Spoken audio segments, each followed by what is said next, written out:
Okay, so we're going to take out the whole process of worrying about introduction, etc., and just start talking that when I was on the trail walking today, had the inspiration to start walking, go walk, and no problem. Was feeling really jammed up, crammed up, and tense. Haven't slept well. A lot of stuff still flying around me, and reached a great deal of peace and resolution in my own space last night with, look, I got temporary housing. How can I deal with this? That I need to be moving again in the next 4 months, and it's not a time to park anywhere. And I feel like I'm parking, and oh dear, and anywhere where that fear is going to be able to ignite, spark up, and turn into a wildfire, that needs to be monitored and controlled, monitored and managed. Absolutely managed. Control is not a really good word for me to use. I don't like that word. I like to manage, because control and manipulation are very, very close. And so I'm not wanting to manipulate my body or anyone else's or their energy or mine. I'm wanting to manage it, because my mind can feel controlled from any source, whether it's coming from inside me or not, sort of like taking my own self hostage in a way. And that's just the reality of when, I go into panic mode. Those little triggered parts can be in charge, and they're going to go flip out and do weird stuff, perhaps, that, if I had been maybe a little more aware and able to catch a hold of that before it turned into a raging wildfire, that's really where I can best do service to myself, to keep myself from wigging out hard. So back to the trail, beautiful biking, hiking, walking trails, going along a waterway where I live, and then through some woods, and there are miles and miles of them, pretty well traveled. They're not, they're in a city, literally just on water's edge, and I could hear that bikes were coming up behind me, and I knew the path around me was going to come down a fairly long stretch, maybe 3/4 of a mile, that was fairly uninhabited. It's nothing but brush on the one side, and then the river is right there.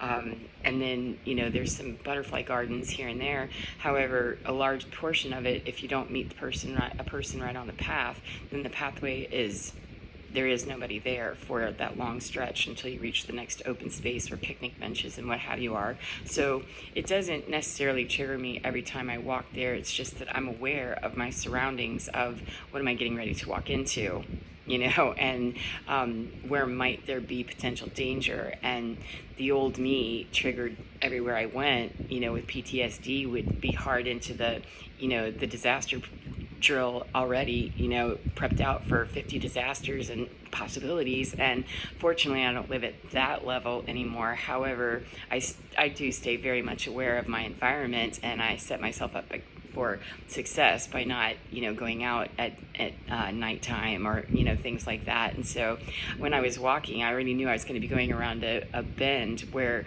that was likely, because I couldn't hear anybody coming via bike, and didn't hear anybody talking. There are a lot of solo walkers. I mean, it's not like I couldn't have come around and seen other people. It's just, generally speaking, there are not.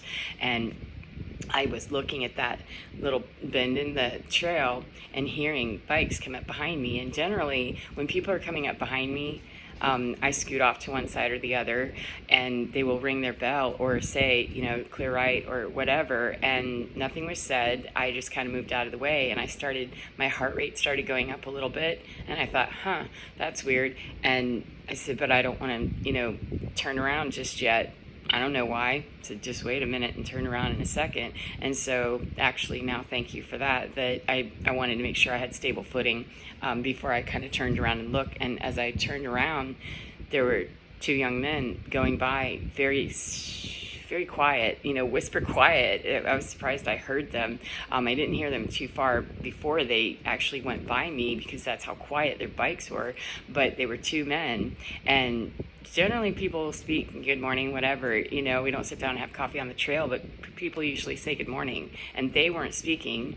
And they didn't answer me. They didn't look at me. They didn't even, I didn't say hello, I don't think. Didn't make eye contact, because they just kind of looked at each other and kind of, I look to them to acknowledge them, and they just didn't. And that kind of set my hairs up just a little bit, that and fortunately, because I spend a lot of time in downtime now, I'm not constantly, that I can feel that little bit of that's odd. That usually people at least acknowledge one another on this trail. We're pretty friendly around here, and they didn't. And there's two of them, and we're getting ready to go into a blind turn where there's lots of bushes and fields of bushes that, whatever. So long story even longer is that I watched them go further, and they were just kind of making eye contact with one another. And before I even knew it, I kid you not, I swung around. I don't generally cadence to the right. When I'm going to turn around, I don't generally step off to the right. I don't generally turn around to my right. I generally turn around to my left. And I swung out with a right turn and was turning and going the opposite direction before I even realized what was going on, because I was starting to really get that sense of, do I need to, be turning around now? And before I could even finish asking myself, do I need to, yes, you do, cadence it and march it out faster. And it was really odd. I'm not going to say that I think those two young men were going to do something I can't say. I just know it was setting up for me in my feelings that that looks too suspicious, too much of a danger zone of why would I do that? That's like going out, in NYC at midnight and, wearing nothing but your necktie and diamonds, why would I do that? And as I was walking, and I was double timing, because it wasn't too far to get right back to the trailhead, another trailhead where lots of people were that I could hear in the distance. But as I did swing around, I could hear voices pick up their voices, because they did start to talk as they went around that corner. And as I'm, starting to go, and they picked up their communication, and there was lots of activity in the bushes. So how much space and distance there was from me specifically, there was quite a bit, because of where I turned. I cut short of where, if I'd just been coming around. Now, I don't know that that's what they had planned. I can't tell you. I just know that my instinct said, girl, you better turn around right now. And it said that by, let me just swing your leg around. And then start walking. Next thing I knew, I was literally double timing. And I got, towards the bridge and knew, once I get to a certain point, that's going to, whatever. But I kept saying, oh my God, I feel like I feel, and I started to get that, oh my God, what am I going to do if, and I said, hold on a second, now's a perfect time. Isn't this great? Like, what? That now's a perfect time to implement that new paradigm of I am fearless, I have courage, and I can do this. I am doing this. And I can deal with whatever shows up. Now, I'm not going to do combat with, two young men that, are going to overpower me. It wasn't that. It was, and I don't know that they were planning to. It certainly seemed very suspicious that it got real active in the bushes with, talking with two voices, the two that I recognized, and then a couple others, and then bushes got real busy, not too far from me. That's weird. And I don't know where all those woods go to. I just know that I don't want to see them.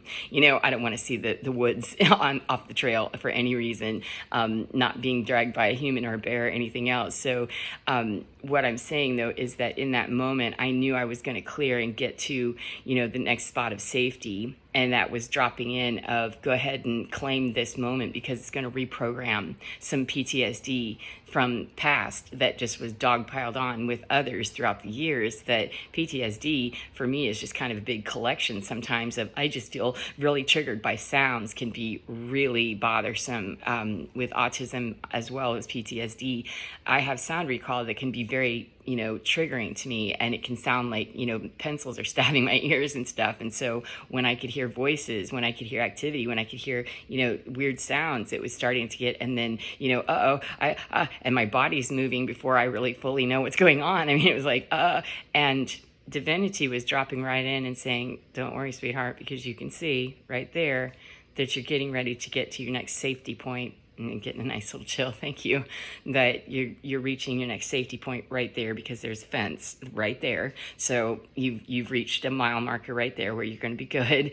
And let's do an install before you get over to the bridge and the trailhead, which is right over there. It's going to clear around another, bushes and stuff, but you can hear, and somebody would hear you. So let's get that download and clear out some old PTSD trauma and garbage and get new information in of, I am courageous. I am fearless. I release and let go of fear. And man, oh man, it was weird, because how many times do we get the opportunity to stand in a moment of fear and have it be an absolute trigger of, I'm pretty sure I need to take evasive action right now, that, that it can be that heavily monitored and a controlled descent kind of thing, and not a crash and burn, because it absolutely did repattern something inside of me, lots of somethings, that I could feel a whole bunch of energy released from me. And I had quite a ways to walk home, which was really good, because physically I needed to be able to release a lot of that energy as it was kind of, leaving my body and not cause a seizure or not cause twitches, etc. However, what an empowering thing that, wow, isn't the God equation, divinity, spirit, angel teams, angel frequencies, divinity, isn't divinity really just an amazing thing that we're going to not only get you up and rolling, that you want to go and take a little walk and plug in with Mama Nature and let her sing to you a little bit, that we're going to have this drill. Whether there was the intention for these young men to actually do something or not, the drill was put there of, here you go, let's run this protocol right here, there, Katie Poo, and see where you're standing with this. Whether or not they were going to do it or not doesn't matter. The drill was right there of, let's do this protocol and test this out and see how we can do with this. And apparently, I passed in that I got the reassurance almost immediately of scan the environment and look, okay, you're going to make your next little gate right there is to get to that fence line right there, that they aren't going to make it to you. You're good, and just open your mouth and say, I am fearless and I am walking with courage. I mean, just whatever. And it was maybe 15 seconds before I cleared around and was able to make eye contact with another human being, and then was back into the flow of more, passing more people more frequently. So that was my experience. It was quite wild. And as I said, there was a lot of stuff that released out with that. And I walked into the situation with a little bit of anxiety, just because a lot of stuff has been coming and going energetically, channeling, and moving through me to heal energy blocks and release them and let them go with old past wounds, emotional wounding, etc. that's just been clogged. And, as I continue to clear out and clear out and clear out, I meet those points of resistance and rub. And I woke up, this morning with a little bit of and I suddenly had the inspiration, let's just go for a walk right now. Oh, cool. Okay. And then didn't listen to any music. Usually I do. And no music. And it's a good thing, because why? I wouldn't have heard those young men coming. I wouldn't have been in that Zen state. Now, sometimes I reach that Zen state through listening to my rock music or whatever it is. But today's walk there was no music, absolutely nothing, silence, which it's fine when I need to do that, and I know that's what I need to do. 1333, that's what I do. And I was able to hear those whisper quiet bikes, and then be able to, march that out, you're going, except it was to the right. It's just weird. Dog leg over that way. So anyhow, I did also, there's going to be a companion video to this as well, that I found feathers while I was out walking too, and 3. And 3 is a very significant number, the colors of the feathers, etc. I'll make that one next as soon as I'm done with this. And wow, what a great experience.